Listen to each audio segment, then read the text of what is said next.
This council is not a council. In fact, that is deception. If I'm not mistaken, under the statutes of fraud, that's actually a criminal event.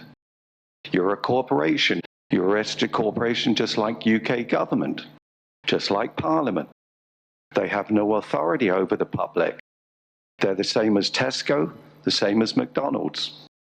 So when this body asks people to pay council tax, they have zero authority whatsoever. Yet they harass people, demand that money, and that money goes to where? A central fund, the consolidated fund.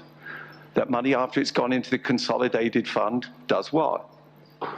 It buys weapons, it genocide. After you closed him down on the basis of his original comments, which in retrospect were all perfectly reasonable and correct, he then decided, well, I'm going to have to give you a quick history lesson.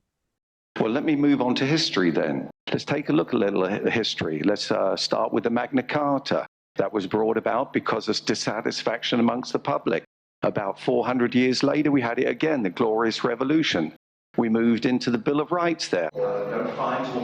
I'm sorry, I can't see what you're saying now relates to the 3 minutes that you have to get your point across. It's all part of the same concerns. In the Bill of Rights, it says that no fines or forfeiture can be burdened on the public. It is current legislation. It also says in there that under the Supremacy Clause, not to defer authority to any foreign body. We've done that. If you don't know, that is considered treason.